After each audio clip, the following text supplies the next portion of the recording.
On a tous déjà entendu ou même fait une petite blague sur l'accent du Sud, pas vrai? Mais aujourd'hui, on va décortiquer un sujet fascinant et beaucoup moins léger, l'antiméridionalisme. C'est un cas d'école absolument incroyable pour comprendre comment des préjugés géographiques ne tombent jamais du ciel. En fait, ils sont artificiellement construits de toutes pièces pour servir des intérêts très précis. Bienvenue dans cette nouvelle analyse, où l'on va voir comment l'idée que le sud de la France serait fondamentalement différent, voire inférieur, a carrément structuré des décennies de débats publics. Allez, on plonge directement dans le vif du sujet. On a souvent tendance à se dire que les clichés sur la lenteur de vivre dans le Sud ou sur l'accent marseillais, c'est juste du folklore. C'est bon enfant, quoi. Mais attention, derrière cette taquinerie en apparence inoffensive se cache en réalité l'ombre d'une idéologie beaucoup plus sombre.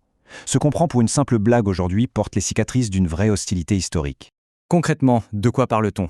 L'antiméridionalisme, c'est tout simplement une forme de racisme intérieur, un rejet systématique des populations du sud de la France, bâti sur un tas de préjugés moraux, politiques et même pseudo-scientifiques.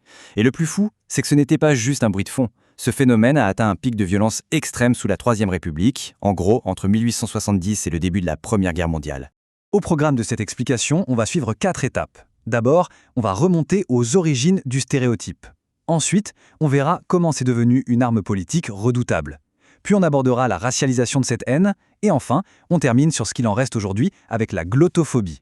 C'est parti pour notre première section, les origines du stéréotype, avec un petit détour par les climats, l'économie et la littérature.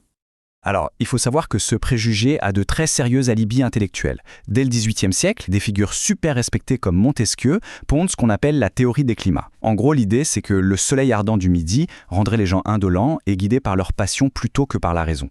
Un peu facile, non?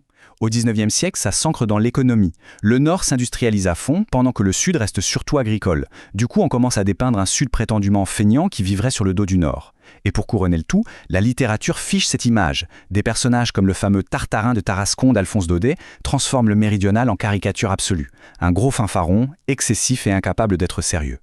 Passons à la suite pour voir comment tout ça prend une ampleur délirante. Deuxième partie, une arme politique redoutable, ou comment le Médi est carrément devenu l'ennemi intérieur.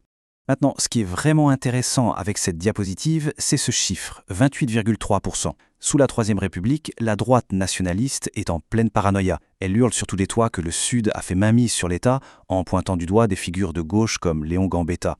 Le Midi est vu comme un dangereux bastion radical et socialiste qui pillerait les richesses du Nord.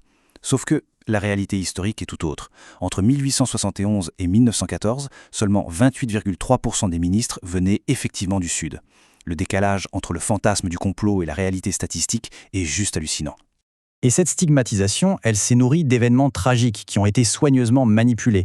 On remonte à la Révolution avec les massacres de la Glacière en 1791 ou la Terreur blanche en 1815 pour dire « Regardez, le méridional est violent par nature ». En 1907, la mutinerie des vignerons à Béziers en rajoute une couche sur l'indiscipline. Mais le pire, c'est en août 1914, l'affaire du 15e corps. Lors d'une bataille en Lorraine, la presse accuse à tort les soldats provençaux d'avoir fui lâchement devant l'ennemi. En fait, c'était une énorme calomnie fabriquée de toutes pièces pour couvrir les erreurs stratégiques catastrophiques du haut commandement national. On a littéralement sacrifié la réputation de ces soldats. Ce qui nous amène à notre troisième section. De loin la plus sombre, la racialisation de la haine, avec son lot de pseudosciences et de théories du complot. C'est là qu'on bascule dans le grand n'importe quoi scientifique de la fin du XIXe siècle. On commence à théoriser une opposition totale entre deux races complètement inventées. D'un côté, on idéalise la race franque du Nord, sérieuse, travailleuse, noble. Et de l'autre, on caricature la race gallo-romaine du Sud, paresseuse, bavarde, uniquement intéressée par les plaisirs.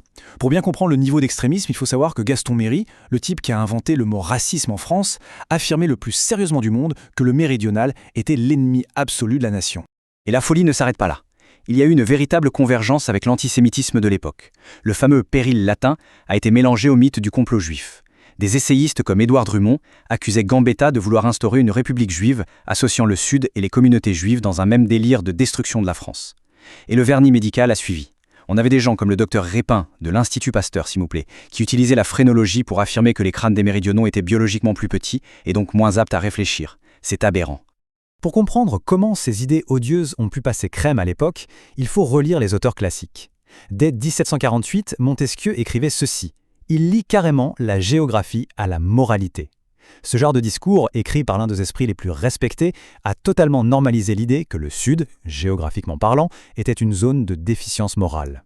Un siècle plus tard, en 1871, l'intellectuel Ernest Renan en remet une couche et politise la chose.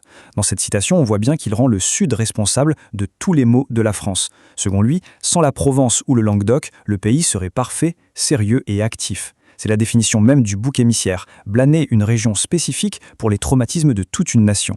Et ça illustre parfaitement l'évolution terrifiante de cette rhétorique. On touche le fond au milieu du XXe siècle avec ces mots abjects de Louis-Ferdinand Céline en 1942. Lisez un peu ça. On n'est plus du tout dans le petit cliché culturel. C'est devenu de la haine pure, d'une violence lexicale inouïe qui mélange racisme, rejet du métissage et un mépris régional total. Allez, on revient vers notre époque pour notre 4e et dernière partie. Persistance et glottophobie ou l'héritage moderne de cette discrimination. Bon, heureusement, les formes les plus virulentes et violentes de cette haine se sont calmées après 1945. Mais l'histoire laisse toujours des traces. L'écho moderne le plus direct de cet antiméridionalisme, c'est ce qu'on appelle la glottophobie. C'est un vrai concept sociolinguistique qui désigne la discrimination basée sur le rejet des accents régionaux. C'est l'idée persistante qu'il n'y a qu'une seule bonne façon de parler, reléguant tous les autres accents au rang d'anomalie à corriger. Et mine de rien, cette glottophobie a un impact bien réel au quotidien. Regardons le cinéma ou la télé. L'accent du Sud est presque toujours cantonné aux personnages comiques, naïfs ou un peu magouilleurs. A l'inverse, l'accent parisien est le standard absolu pour incarner l'autorité, l'expertise ou le sérieux. On voit aussi une résistance chronique à l'enseignement des langues régionales comme le provençal. Et bien sûr, les vieux clichés de l'oisiveté continuent de tourner en boucle dans la culture populaire et la musique d'aujourd'hui. Comme quoi, les stéréotypes du 19e siècle ont la vie super dure. Du coup, le point crucial à retenir de toute cette analyse, c'est que l'antiméridionalisme n'était pas juste une querelle de voisinage rigolote, c'était une vraie idéologie. La France, dans sa volonté acharnée de centralisation, a littéralement construit son identité nationale en excluant ses marges.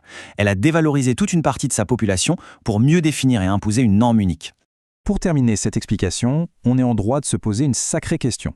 Quand on réalise comment de simples stéréotypes et des moqueries sur l'accent ont servi de couverture à une haine racialisée en plein cœur d'un pays, combien d'autres petites blagues régionales, en apparence totalement innocentes, cachent en réalité les fantômes d'une histoire similaire ?